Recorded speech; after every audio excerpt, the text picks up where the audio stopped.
Welcome to the Trenches. My guest today is a very good friend, somebody who had the unfortunate pleasure of having to deal with me as a roommate for a few years, but somebody that I can basically call a sister without having the blood relation. With me on the line right now is Miss Sarah Mulholland. Sarah, are you there? I am here. Fantastic. I know right now scheduling is really hard for everybody, but you've got basically a brand new baby that you've got to contend with on top of everything else that you're doing. Yeah. So it's great that you're able to find a slice of life to share with the Wired In network on the Trenches, which is our ongoing series of interviews with filmmakers from around the world.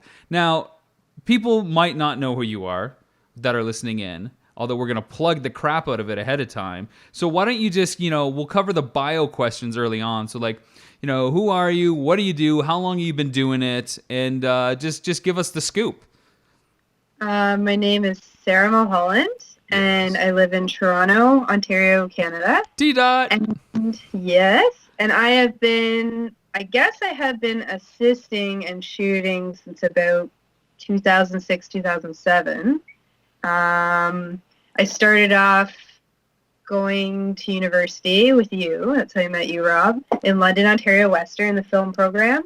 Then we did the Sheridan program together in Oakville, Ontario, advanced television and film production. Shout out. Yes. And then from there, I did an internship at Panavision, which is one of the biggest film rental houses, or was, in Toronto. And through that, I met assistants, and I started to do non-union work, like commercials, music videos, and then I got into the union trainee program in IATSE. So you're in IATSE now, you shoot and you assist, but it all started way back when we went to college together, university together at Western. I remember a little bit of some of the stuff that you were doing there, and I think I corralled you for some free shooting at one point when I was trying to. Yeah, I was trying to film some sort of theater stuff, and I know I got you doing that, and then there was some other stuff going on. Maybe talk a bit about the run and gun experience of what it was like to work with people that just wanted to shoot for the love of it and didn't really have a structure. Like, what do you remember from those days?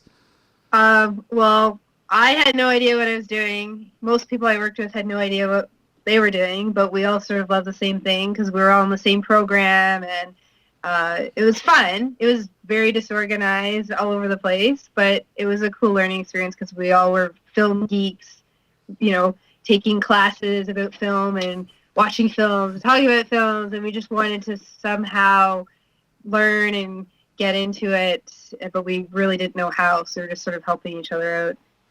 And then we go from the kind of crazy chaos where we just want to shoot something, we grab a camera, don't even have a script necessarily, and just start rolling, to Sheridan, which is much more aligned with what to expect in the industry, where they're really trying to, isolate us and put a single hat on us. So you're a writer, you're a director, you're a DP, you're an editor. What was that transition like for you to jump into something that had a lot more structure?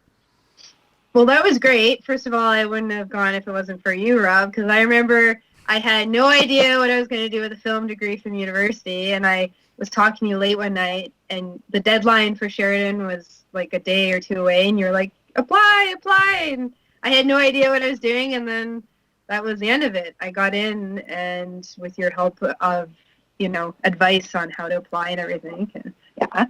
Well, I don't know about that. You're giving me too much credit. I'm starting to blush here. No, I didn't even know about the program. And so basically, to answer your question, it was great. I found it a lot better than university, even though I don't regret that. It was because it was hands-on and it was condensed. It was a short period of time. The only thing is it was very independent, so the people who were willing to learn and go on their own got the most out of it, and the people who needed sort of instruction day by day, hour by hour, they sort of fell by the wayside and didn't do very well. But I sort of was motivated to go in on my own time with everyone and shoot and do voiceovers in the middle of the night and just sort of go with it, because I was just really excited to be with such a small group of us. What was it, like 50, I think? I think it might have been even less, like 40 or something like that. and people from all over the world too, which was really neat. And so we really thrived because it was hands-on and sort of independent. Here's a green screen studio, here's a white studio, here's a sound recording studio. You have 24-hour access. Here's a card. Go nuts. You got to shoot shorts and commercials and this kind of stuff. Yeah, so let's talk about some of the stuff that, I mean, we all got our feet wet in. You talk about like shorts and commercials. I remember I had done the program the year before, and I was coming back again because they had completely revamped the program and how and what you can make content wise, and you can make a lot more projects. So I was a little bit more familiar with the landscape. But let's talk a little bit about some of that, like that initial 6 weeks, 2 months, where it was just nonstop production almost right away after, like, you know, a quick handshake, somebody comes up with an idea, and then, you know, they kind of set us loose. I mean, what do you remember from that?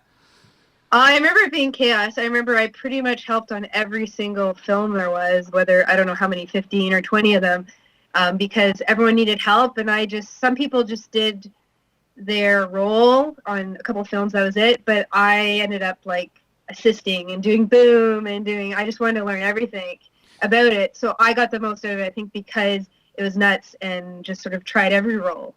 Like, yeah, it was a little bit like baptism by fire, where the class was told to do a bunch of 1-minute projects. It didn't matter kind of what it was. This, you know, the story and the concept had to be approved, but it couldn't be longer than 1 minute. And when you've got like 40 people, I think roughly divided into 15 teams with overlap of crew members, and everything's got to be done in like 2 to 3 weeks from shooting to writing, shooting, and post, it gets chaos. And I mean, you and I were roommates at the time, and I don't think I remember seeing you too often other than the classes we had together. And it was just like, oh, see you, Sarah. Oh, see you, Sarah.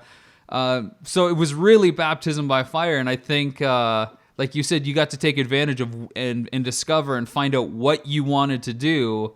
And that ended up being camera. Yeah. So we did the 1-minute projects.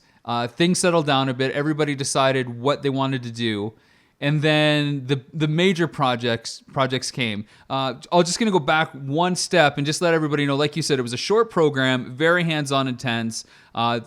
Simple requirements to get in was, you know, a portfolio of some work, a degree in some other discipline or real life experience, versus the university side, which is more, you know, why to make films, different kind of films that are being made around the world, getting exposed to a bunch of different things and learning how to communicate. So for me, I always keep telling, you know, people to pursue theory degrees and university education and stuff, because once you get to the hands-on, it really informs the decisions that you make.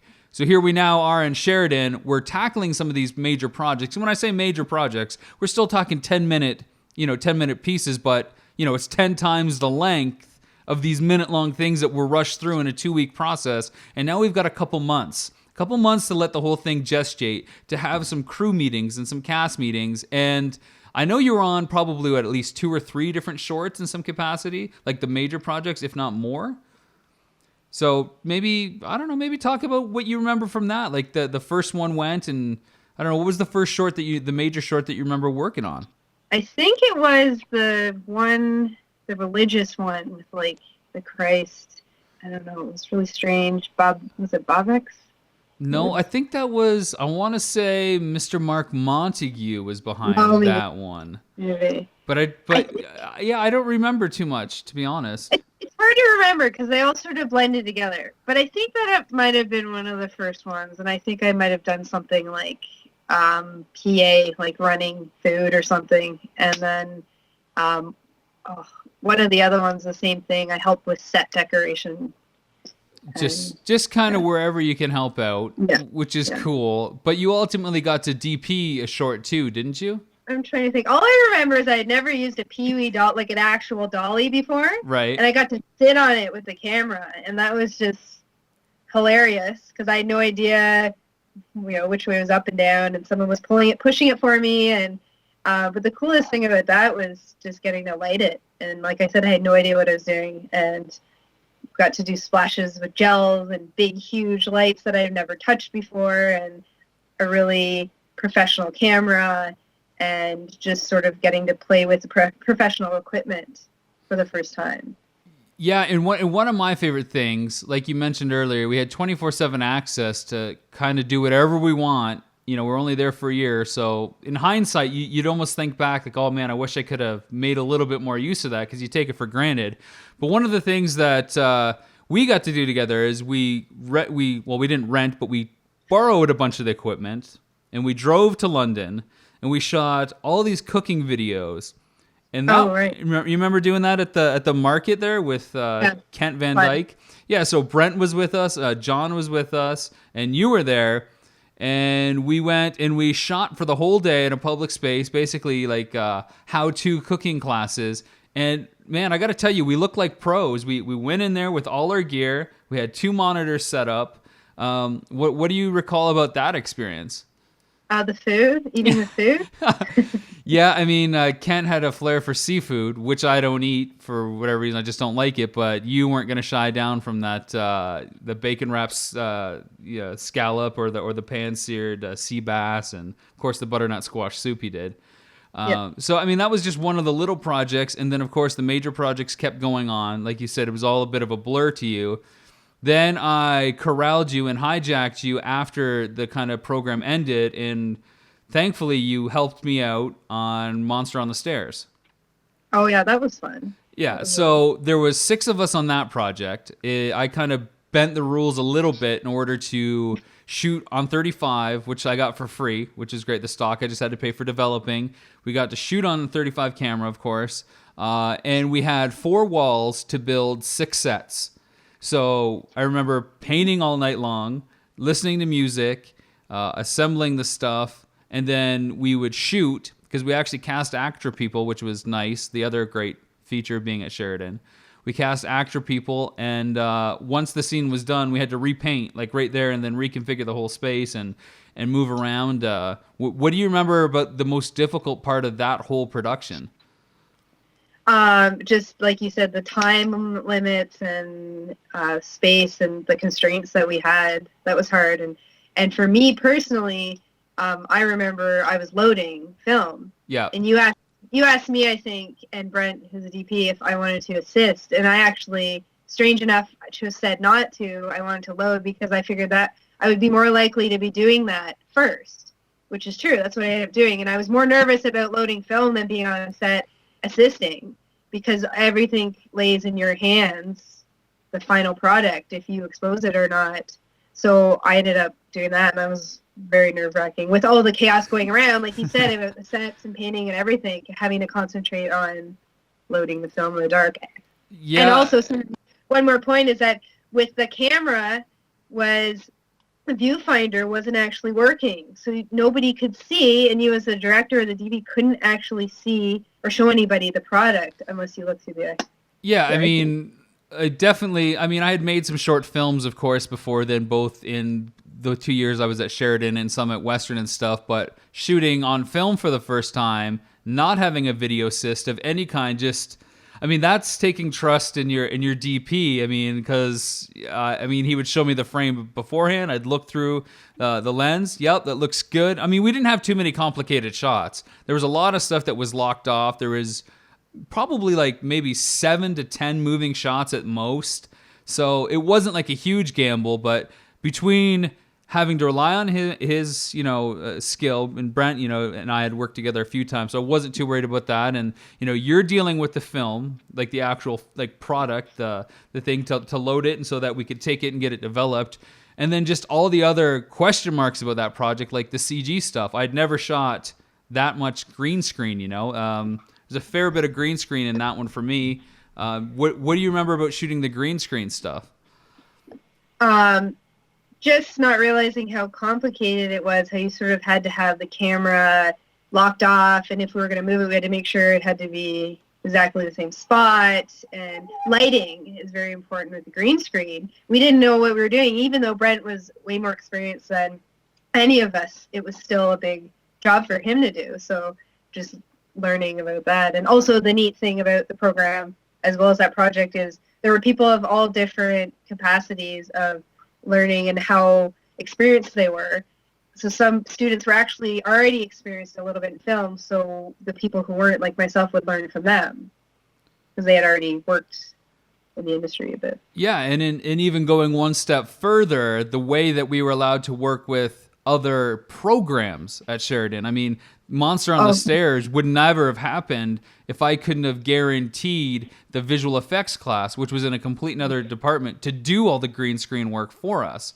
Of course, I had to, do a favor in return, and that was write another script for them so that they could produce it, the year after and stuff. But not only the people that in the program, the people that are coming from around the world with all the multi varied disciplines, but then the other programs made it a really cool experience. And I don't know if you've heard, but they've expanded the program for another 12 or 14 weeks after for the same cost.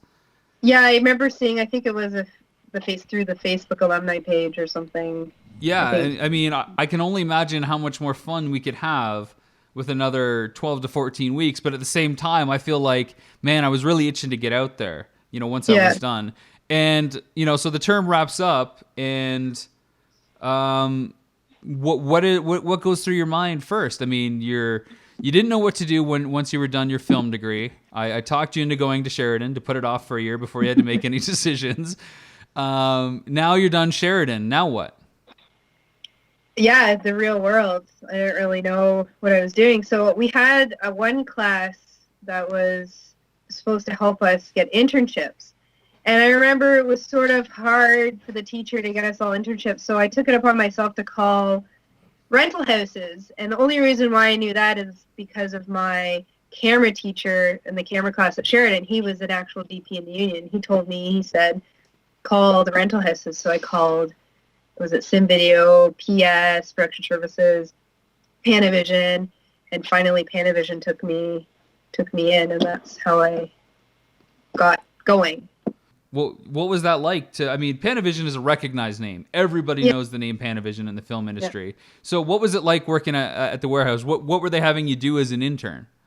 Well, it was very interesting, but number one, it was very, very boring a lot of the time because in film, you don't realize in film, it's such a slow process from beginning to end that you have to sort of, especially if you're starting out, you have to be willing to do the sort of most mundane, slow jobs. But in the end, though, because you're doing that, when you do eventually shoot, you've learned from doing those little things like cleaning filters. I spent hours upon hours cleaning filters, relabeling them. But then when I started to shoot, I knew almost every single kind of filter, what their uses were for. I helped clean cameras and learning. It was really neat on all the different pieces of the film cameras and why something happened and how could you fix it. And the lens department, also fixing lenses, cleaning them. So that helped me on set in the future when we'd have middle of the night shoot. You can't call anybody for help from the rental house, so I would know how to open up a lens maybe and do a quick fix. Fixing legs, like sticks for the camera. That's something as mundane as that, but helped me, like I said, on a last minute shoot where someone could figure out how to fix something. I could sort of do that. Just cleaning, how to clean things properly, just all the very important little details that you learn that I might not have known otherwise. Yeah, I think it's kind of like the perfect, call it work study or internship, but preparation before you start jumping into set stuff, because you get to see all this stuff in this massive like warehouse that has, hundreds of tripods and lights and lenses and different kinds of cameras that come back. And some of this stuff would come back from a major feature film and you'd have to fix the camera. So you could probably look at it and say, how the heck did they do this on this film? And, like you said, you became kind of like a bit of a Girl Scout because you knew all that, how to be prepared for when you jumped on set. Now, when you were doing this internship, was it a paid internship? Was it, It was free, and I had to pay to travel there, I remember, and the head of the camera department was so great. He tried to fight for me to get money, but they said they just didn't have it in the budget. But I knew I wanted to do it, and because there were also so many big assistants and DPs that would come in every day, and I would be helping on the biggest films, putting together. I remember one of my first big ones, I think it was Hairspray, and meeting like all the camera guys from there and going out to lunch with them and like just sort of meeting the best of the best like DPs, because they would come to Panavision for the glass for the lenses and Right. learning and asking them questions. A lot of them were very good for me to kind of sit in and listen to them. So that was great. So you're just out of school, and this is kind of like probably the low point in everybody's career. At least it feels like a low point. You're just out of school. I had student loans. I'm guessing you probably had student loans. So we got thousands of dollars in debt. We're trying to get more experience, like real world experience. They're not paying us. We're traveling on our own costs, and we're talking Toronto here. So winters are always fun when you're taking the GO train and the TTC or the subway. And you just got to kind of grin and bear it. And I was talking to Ryan Methrall, your husband. We were talking about Jackson and how he's not feeling good lately. I'm like, oh, he's just becoming Canadian tough. In some sense, you got to become Canada tough to deal with some of this stuff. But you eventually, your internship ends. Do they just let you go, or did you just have a job and you gave notice? How did that transition? Well, I could stay there as long as I wanted. They said I was always welcome. So through these other assisting jobs, I started to do actual paid second work in commercials and music videos with a first assistant at Panavision that I met. But what was great about Panavision, they sort of always accepted me to come back. So if I was on set and I didn't understand how to load a certain mag or different lenses, I was very confused and embarrassed. I wanted to know these things. I would go in the next day to Panavision and spend a whole day learning about that with the guys. They were amazing there. They would sit with me for hours and go through it. So it was always sort of open. Like it's been, I guess, almost 6 years, and I still go back sometimes or call them. They actually almost hired me last year, but I was already on a TV show, to be a prep tech. So it was neat. I did transition into being assistant, but I still have always tried to keep my ties with them. Yeah. I mean, I think that's super smart. I think, just from a relationship building standpoint, it's always cool to keep to talk to people. Because like you said, who knows what gear's coming out? I'm sure Panavision's going to be involved in that aspect, especially with the way filmmaking is going now. Everything's always changing. I mean, people are bringing out 4K cameras, 3D cameras, digital cameras. I mean, there's no more film cameras somehow. They stopped producing film cameras, and people are worried about the end of film stock. But to have somebody in the Rolodex that you can call and get any kind of questions about that, or even just a different kind of tripod that you're not used to, or a dolly or something, I think that's cool. You mentioned some of the freebie stuff, and it just hit me now. I don't know if you were still at Panavision when we did this, but do you remember the short that we did on that made it to Bravo? Annie Bradley was directing, and It was called The End of Nevermind, and we went up to the Muskokas. I think it was for a weekend, or was it like? I just remember that being like all over the map, which is tons of stuff to do. I had grip on it too. Yeah, you were gripping for Marcus. Yeah. So, I mean, what do you remember about that? Because we were shooting like nonstop. Yeah, that was tough. But the one cool thing was that it was another DP, and I wanted to learn about lights and grip equipment too. So that was fun. It was hard. There was a lot of hard shoots because I remember long hours, and we had to sleep on the floor, sleeping bag, in a room with like 8 other people and eat hot dogs for dinner. And I remember sleeping on the stairs because that main room was kind of crowded. So I went in the hallway and actually slept on a 45-degrey angle. But I also had to be the first one up to get coffee going because I was somehow a producer on the project. I don't know. I think it was just Annie doing me a huge favor because I was pulling strings at Sheridan to get some of the gear and get you guys involved. And, that's cool and all. But I remember that like the second to last night, we shot like 20 straight hours. The makeup artist had to go back to Toronto. I had to jump in a car after shooting 20 hours, drive 4 hours to Toronto, drop her off, and then crash. And you guys were still shooting, and there was no way that I'd be able to get back there to help you guys break down everything and come back. And I was just left to kind of wait to see what the final product was. But everything turned out great. And, to me, that's kind of typical experience. It's still a little bit run and gun, a little bit low budget, but everything that I've done has been in a similar vein.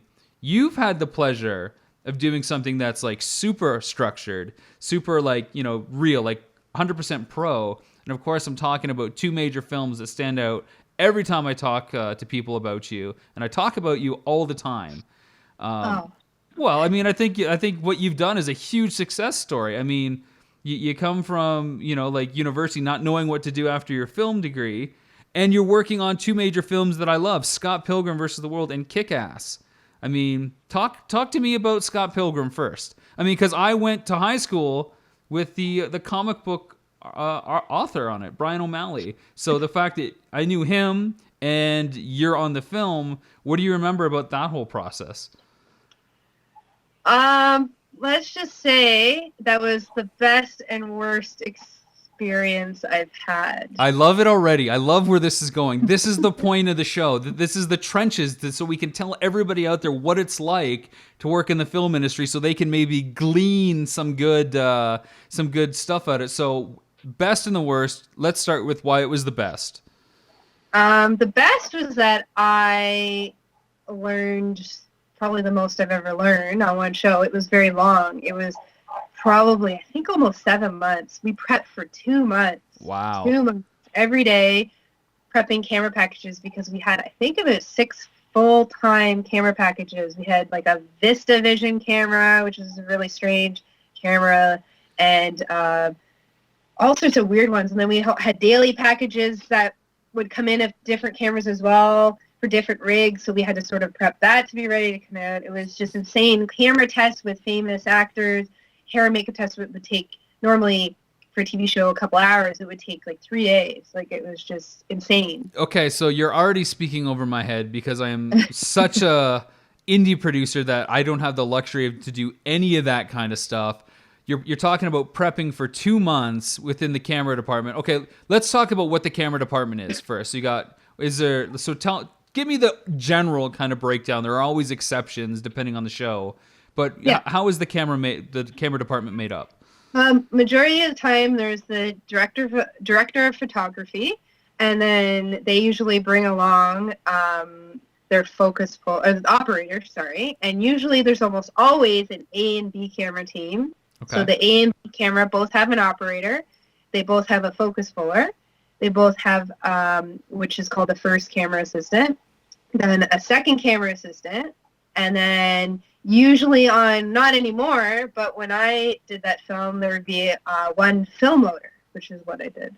Okay. And then you would have a camera trainee as well. So you've got a DP, an operator, a focus puller, a first AC, a second AC, and... No, focus puller is the first AC. Okay. So we're down to 4 people then, and you've got a film loader and or a trainee.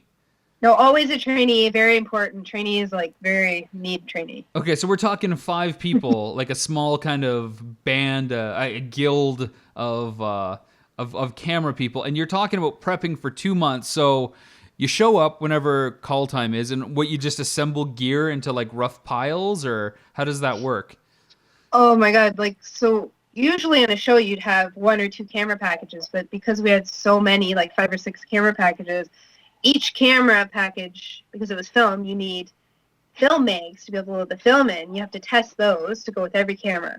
You have different lenses with every camera to test. There could be 20 lenses with each camera. There could be big zooms, little ones. That could take up a week in itself just testing those, making sure they're perfect.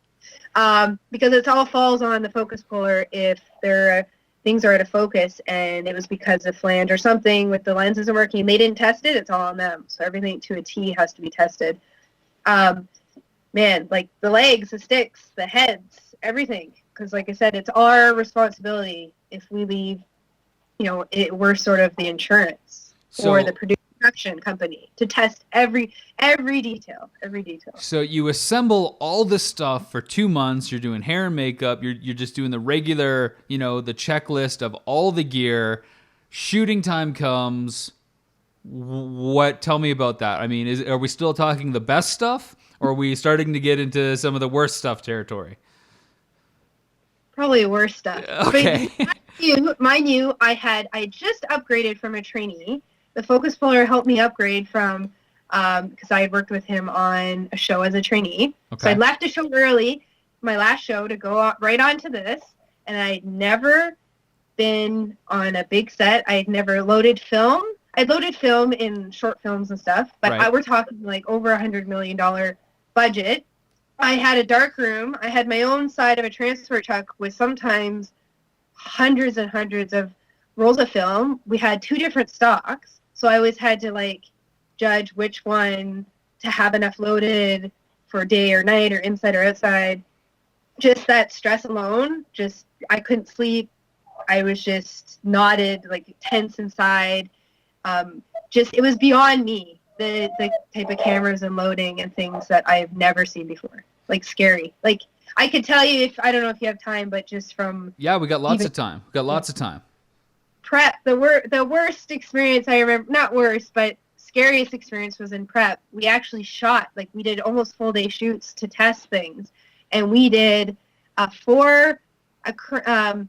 it was a camera car with 4 cameras, 4 Arri 435s hanging off the back, shooting car chases and everything. It was it was Scott Pilgrim, and it was one take because it was such a long shot, and there were 400-foot mags. So 4 400-foot mags would go down after that one shot and have to be reloaded.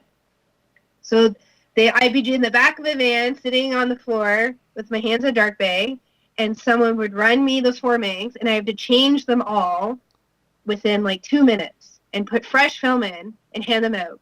And sometimes a film mag, I don't know if you've lost me, will jam. So there's always this, like they have backups. For each camera, they would have maybe 3 backups. But sometimes they shoot so fast that they'd be using them and there'd be only 1 backup left for each camera. And there was always that what if a film snags or broke a perf or something, then that's no good. Anyways, it's just film piling up. I'm loading in the back of the van. I'm sweating. I'm almost crying. It's just, I have no idea what's going on. And this is going on for like 8 hours. But luckily, it ended up fine because not one mag was bad.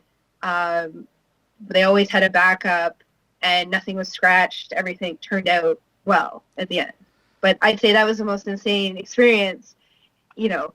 Plus, not only that, the focus puller that I worked with was known as a very militant person, and I knew my head would be on a chopping block. I could be fired. I would be yelled at if anything went wrong. That sounds crazy. I've never had to deal with anything like that. The worst I've ever done is just some of the editing stuff. It's just, it has to be exported and uploaded. But I mean, you're talking about a human element where you've just got to like reload stuff as fast as possible, where there's human error and stuff like that. Here, just on a film reloading stuff, how much did they pay attention to like, loose ends or split ends where there's only a little bit of a roll left? Did they ask you to reuse that stuff, or, how close of attention did they have on that? It's a little more loose on films, because not loose, but basically if you have 1,000-foot roll and your scene is 500 and takes up 501 shot, 550 feet, you'll shorten the rest because they don't want that chance of it running out, even if it's exactly or it's 450 feet. Right. They don't want the chance of it going over, rolling out, so you'll short end more than half of the mag. So the short ends that made it hard for me as well, my job. Inventory. Right. Okay. Short ends up to here, having to calculate. I had people come audit me out of nowhere once in a while that would come in. So doing math, like having to do all that again, that part was also insane. Yeah, isn't it crazy how we became creative people to get away from stuff like math and science, and you're having to calculate, seconds per shot and how much that goes into film, a feet of film. I have to go convert 2997 to 23976 and the difference in timing, and we have to wear as camera systems stopwatches with film. So constantly doing that, and they would test you by saying, okay, that was 3 minutes. How many feet was that?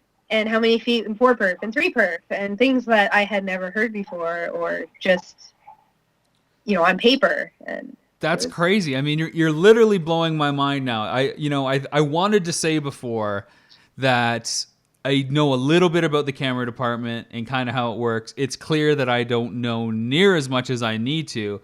One day, hopefully, I'll have the chance to play with a scenario that you're kind of describing. So the whole project was 7 months, and you prepped for 2 on Scott Pilgrim. So that meant I can do the math there. That means you shot for 5. 7 minus 2 is 5. Yeah. Went over a month. We were supposed to be finished early August, and we went all the way to September. They went way over budget. We went an entire month over as well. So what was that process like? Just the whole, like, what's a 5 month shoot like? It's insane. Like I've never done anything more than 20 days with a day off every 10 days. Well, the funny thing is too, is the hours weren't so bad because it's a film and it was mostly in studio. We could sort of leave everything and come back to it. But for me, being a newbie, my first show, and being a loader, I sort of, and being up debt over my head, I sort of had to say yes to every extra hour. Right. So I was asked to do every second unit, which was almost every weekend. So there'd be times I would work 12 days straight and I would get a day off, and I'd work 20 days straight and I'd get a day off because my boss wanted one person who knew where everything was to always be there. And I was the person, I was lowest on the totem pole. So I would be there with the whole new crew that would come in on weekends to shoot. Because if they misplaced anything too for the main crew to come in, things would be trouble. So at the end of the night, second unit, I'd be there having to reorganize everything. I'd be telling them where everything was, plus loading all the film. Okay, so the weekend I was like helping manage as well. So it was even harder. So, quick fanboy question. What was Edgar Wright like on set, the director of Scott Pilgrim? Was it like hardcore? Was he just under pressure? You mentioned it went a month over schedule. So, I'm sure if it started out nice and stuff like that, he, like you mentioned, your focus puller was militant. I'm sure that he was pushing. I mean, I don't want you to throw him under the bus, but I'm just curious what, because he's not like an A-list director, but he's a name, So, what was the atmosphere like on set? I was not on set all the time. I was loading in the truck. Right. Most of the time. But I would have to come in to get instructions from the DP and to give them the film, and I would help it a bit. It was always very tense because the money involved, the time constraints, and the expectations, because I know Edgar wanted a lot of cuts and everything sort of had to be fast-paced and had to be very similar to the comic. And I know he was very strict with a lot of things, and it was just very tense and quiet. Tense and quiet. We're not quite happy to be on the set a lot of times. So the other camera department would tell me what was going on. We were always on walkie, so I always sort of heard what was going on. And so you might have had the best part of the deal, that you had your own little separate room away from all that. Even though it meant that, the film was literally in your hands.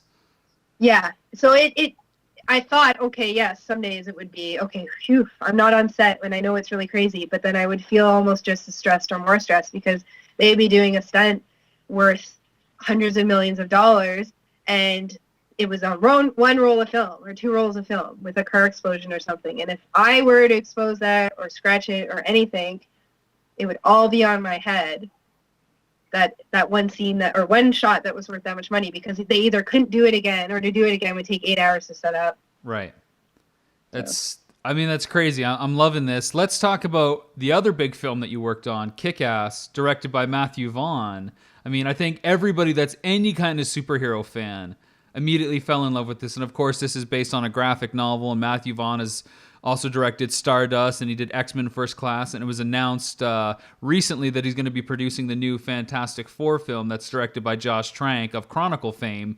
But you get to work on Kick-Ass, shooting in Toronto, and I know they just shot Kick-Ass 2. I don't know if that was in Toronto as well, but talk to me about Kick-Ass and what that was like, because it seems like the film didn't have such high expectations and it was a smaller, more contained project.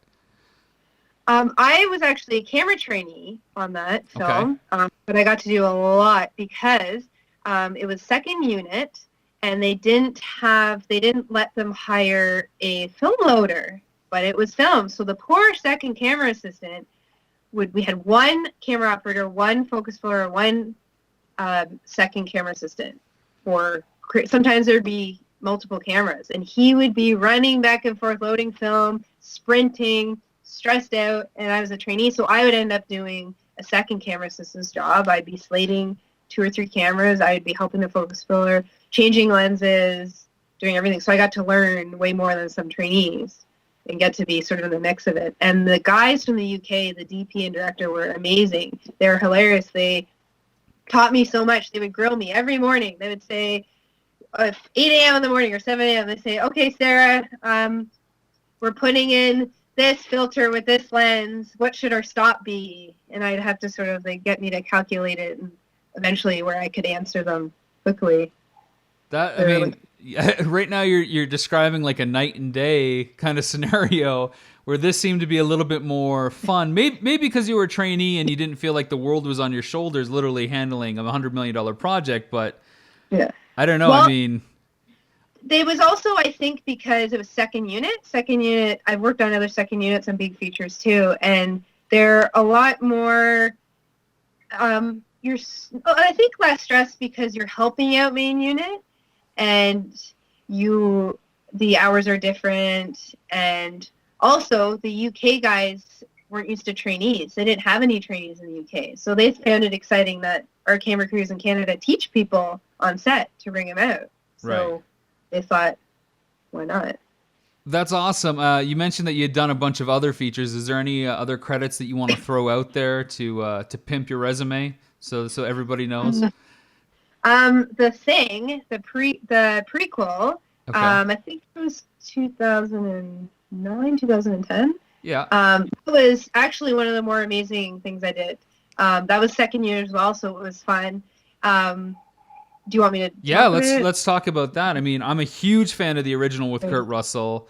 This remake, I don't know if I was completely convinced, but I want to hear your experience. Absolutely. It was just the coolest thing I've ever experienced in terms of learning special effects, green screen, all that. They had everything was old school, animatronics, puppetry. They had all the old guys who did like Predator and all alien puppets, and so the puppets were similar to those, and they had all the old guys, so you would have a screen, a monitor, while they're shooting something with 10 people in all black, kind of like theater-ish, Yeah. and they have remote controls doing this, and one person would have the face or the eyes, the mouse, one person would have the hands, one person had the legs, like just crazy, these huge animatronic things, where most films I had worked on, everything was green screen. You had no idea what was going on, what it would look like. This was, more than half of it was done in camera or done there, like special effects, the fake snow and explosions, a lot of fire. All of our fire suits wore rain suits in studio, and puppets and animatronics, just really cool. I mean, you don't have to twist my arm for that kind of stuff. I mean, I'm a big fan of The Dark Crystal, a film you know as Der Dunkelkristall, because of my German poster that haunts you to this day.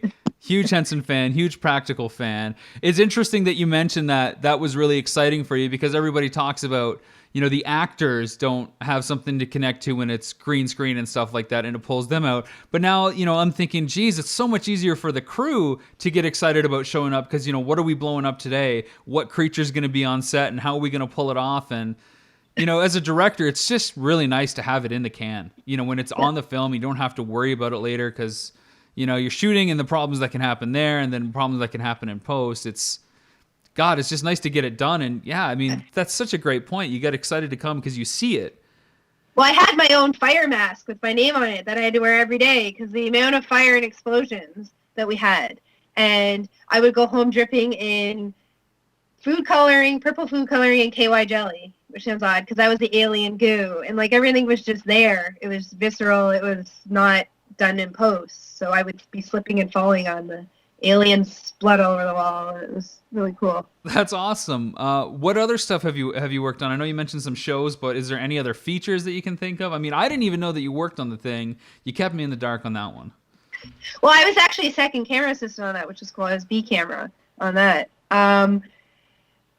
Features? I'm trying to think. Mostly TV shows. I think after that I started to realize I wanted to do more smaller crews that were more long-term jobs as well as more family-like, because the stress and the amount of money on features sort of turned me off after a while. Like the stressful experience I had with Scott Pilgrim, like the amount of attitude I think people had too in high positions, and sort of the way I was talked to, and I just didn't feel very good. And I thought either I'm going to get out of the industry, or I need to work with people I can call friends, and that I want to go into work. I know it won't be perfect every day, but I heard, Yeah. sort of what I had experienced on TV shows where it was a lot different, low budget Canadian shows. So what shows have you worked on then? I worked on a lot of TV shows. The main long running shows that I spent a lot of time on were Flashpoint and The Listener. Yeah, I mean, the Flashpoint is here on Netflix now, which is pretty cool. And I know a lot of people have been asking me, if I know anybody on that works on Flashpoint because it shoots north of the border and stuff. So I think there's a kind of a cult following. Because I don't have cable or satellite, I don't know if it's what station it's on down here, but Netflix, in my opinion, being the future, you're getting a cult following and stuff. So maybe let's talk about what you just kind of touched on. You don't want to do really multi-million-dollar features because of the ego involved. It's kind of hit or miss. And when you get a project like Scott Pilgrim that lasts for 7 months, you're kind of stuck until it's done. What's like involved for you when it comes to project selection? Like when we talked, off the call, I said, I'm an indie producer, and what do you like? How do you deal with people like me who want to, use your skills and experience, but have nothing but a nickel to offer you, and you need a dime to get through it?